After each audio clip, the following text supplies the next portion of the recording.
Une fois, mon père m'a regardé dans les yeux et m'a dit que je ne valais pas la peine d'investir. 4 ans plus tard, il était assis au premier rang d'un stade rempli de 3000 personnes, attendant de voir ma sœur jumelle obtenir son diplôme. Il n'avait aucune idée que j'étais là. Il n'avait aucune idée que je portais une ceinture de major de promotion en or. Et il n'avait certainement aucune idée que lorsque le président de l'université annoncerait le conférencier d'ouverture, il entendrait mon nom, Francis Townsend. Mais mon histoire a commencé 4 ans plus tôt. Ma sœur jumelle Victoria et moi avons reçu nos lettres d'acceptation à l'université le même jour. Victoria est entrée à l'université Whitmore, une prestigieuse école privée coûtant environ 65 000 $ par an. Je suis entrée dans l'État d'Eastbrook, qui était beaucoup moins cher. Ce soir-là, papa nous a appelés dans le salon. Il a fièrement annoncé que mes parents paieraient pour l'intégralité des études de Victoria. Frais de scolarité, logement, livres, tout. Puis il m'a regardée. « Francis, nous ne payons pas pour ton université. » J'étais abasourdie. Il a expliqué que Victoria était un investissement.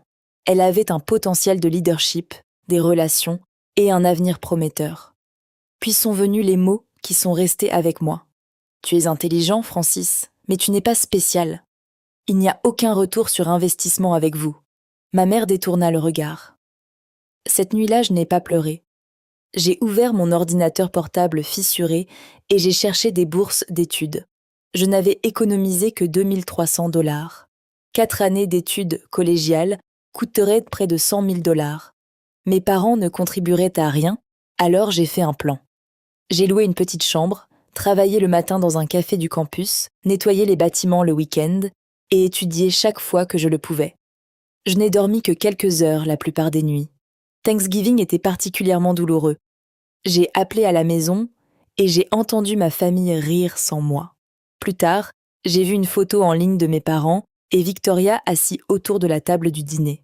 3 personnes, 3 assiettes, pas de place pour moi. Cette nuit-là, j'ai arrêté d'attendre que ma famille me choisisse. Puis mon professeur d'économie, le docteur Margaret Smith, a remarqué quelque chose que mes parents n'avaient jamais eu. Elle a lu un de mes articles et m'a dit que j'avais un potentiel extraordinaire. Lorsqu'elle a appris ma situation, elle m'a présenté la bourse Whitfield, un programme national qui offrait des frais de scolarité complets et un soutien de subsistance à seulement 20 étudiants chaque année. J'ai postulé. Pendant 2 ans, j'ai travaillé et étudié sans relâche. J'ai maintenu une GPA parfaite. Les fêtes, les vacances et la vie universitaire normale me manquaient. Une fois, je me suis même évanouie au travail d'épuisement, mais j'ai continué. Finalement, je suis devenue l'un des 50 finalistes pour la bourse. La dernière entrevue a eu lieu à New York. Je ne pouvais pas me permettre un vol, alors mon amie Rebecca m'a aidée à prendre un bus de nuit. 2 semaines plus tard, j'ai reçu l'email.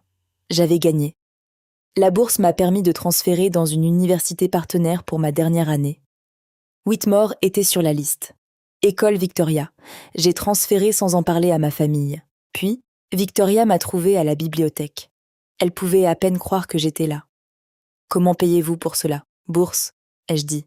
« Pourquoi tu ne nous l'as pas dit ? » Je l'ai regardée. « Avez-vous déjà demandé comment je survivais ? » Elle n'avait pas de réponse.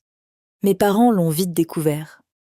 Papa m'a appelé pour la première fois en 3 ans et a demandé une explication. Je lui ai rappelé ce qu'il avait dit 4 ans plus tôt. Il a affirmé qu'il ne s'en souvenait pas. Puis il m'a dit qu'on parlerait à la remise des diplômes. Il n'avait aucune idée que je serais celui qui se tiendrait sur cette scène. La matinée de remise des diplômes était parfaite. 3000 personnes ont rempli le stade Whitmore. Mes parents étaient assis au premier rang avec des fleurs et des appareils photos, prêts à célébrer Victoria. Puis le président de l'université est monté sur le podium. J'ai l'honneur de vous présenter la majeure de promotion et boursière Whitfield de cette année, Frances Townsend. Je me suis levée. L'appareil photo de mon père s'est figé. Le bouquet de ma mère lui a glissé des mains. Victoria m'a regardée sous le choc. Je me suis dirigée vers le podium et j'ai regardé directement ma famille. Il y a 4 ans, on m'a dit que je ne valais pas l'investissement. Le stade est devenu silencieux. J'ai parlé aux diplômés de travailler avant le lever du soleil, d'étudier tard le soir, de manger des repas bon marché et de se construire un avenir sans soutien financier. Je n'ai jamais insulté mes parents. J'ai simplement dit la vérité, puis j'ai dit « À tous ceux à qui on a déjà dit que vous n'êtes pas assez, vous êtes assez. Tu l'as toujours été. » 3000 personnes se sont levées et ont applaudi. Mes parents n'ont pas bougé. Après la cérémonie, papa s'est approché de moi. « Pourquoi ne nous l'avez-vous pas dit ?» Je lui ai posé une question. « Avez-vous déjà demandé ?»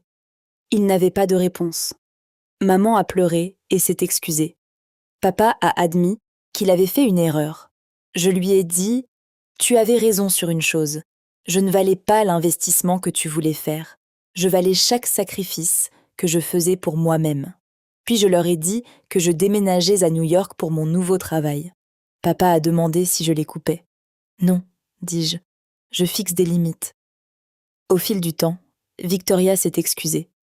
Mes parents ont commencé à essayer de reconstruire la relation. Je ne leur ai pas pardonné du jour au lendemain. Je n'ai pas prétendu que tout allait bien, mais je leur ai laissé la chance de prouver qu'ils avaient changé. 2 ans plus tard, j'avais été promue 2 fois et je préparais mon MBA. Victoria et moi nous retrouvions pour un café tous les mois. Mes parents avaient même visité mon appartement à New York.